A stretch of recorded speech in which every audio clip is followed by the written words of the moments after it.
외출하고 돌아왔으면 손 씻어야지. 게임 그만하고 숙제 했니? 어여 해야지. 양치질하고 이제 자야 할 시간이야. 아, 빨리 일어나. 방학이라고 이렇게 늦게까지 자면 안 돼. 아니지. 그렇게 하면 안 되지. 이렇게 해야지. 핸드폰 좀 그만 보고 공부 좀 하자. 여러분, 이런 이야기 많이 하고 계신가요? 엄마의 입장에서 이제 아이들에게 도움이 되고자 이런저런 이야기를 하게 되는데, 그러면 아이들은 무조건 좀 잔소리로 듣게 됩니다.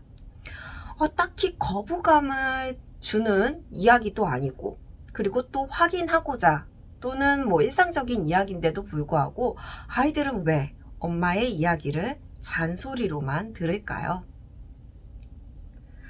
바로 엄마의 표정과 함께 엄마의 입장에서만 이야기를 하기 때문입니다. 여러분은 평소 자신이 누군가와 이야기할 때 어떤 표정으로 이제 이야기를 하고 있는지 생각해 본 적 있으신가요? 누군가와 이야기를 할 때 내 자신이 어떤 표정을 짓는지 내 자신은 잘 알지 못하지만 상대는 나를 보고 있기 때문에 아주 잘 압니다. 결국 내가 모르는 나의 표정을 상대는 잘 알고 있다라는 거죠. 그럼 한번 생각해 볼까요? 평소 아이들한테 이야기할 때 내가 어떤 표정을 지었는지 말이에요. 아이들이 엄마가 무슨 말만 해도 잔소리로 듣는다고 한다면 아마도 평소에 아이들에게 미소 가득 머금은 표정으로 이야기하지는 않지 않았을까 싶은데요.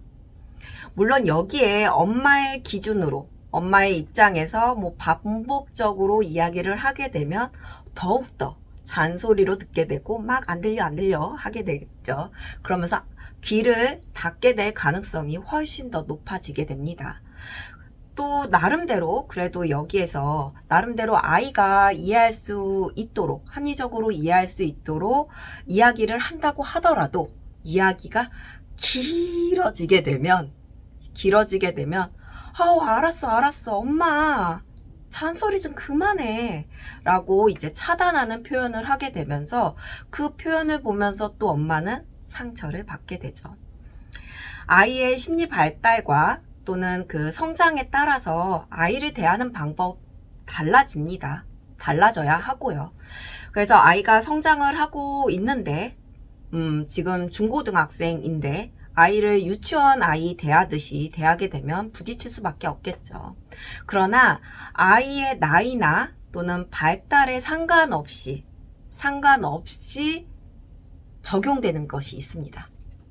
그것은 바로 엄마의 온화하게 미소 띈 표정인데요. 같은 말이라도 엄마의 표정에 따라서 아이들이 느껴지는 것은 하늘과 땅 차이라고 합니다. 연구 결과로도 엄마의 표정이 자녀의 감정에 매우 큰 영향을 미친다고 하는데요.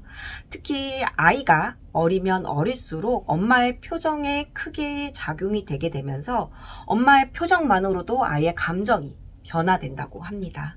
오늘 조금 힘들고 지치더라도 아이를 향해 미소 지으면서 이야기를 해보세요. 평소 다른 엄마의 모습에 아이가 몹시 당황해 할 수도 있어요. 그렇다 하더라도 꿋꿋하게 미소 지어 보세요. 어느 순간 아이도 엄마인 나를 따라서 미소 짓고 있을 거예요. 오늘 꼭 해보시기 바랍니다. 다음에도 여러분에게 도움이 되는 이야기를 준비해 찾아뵙도록 하겠습니다. 그러면 다음에 또 만나요.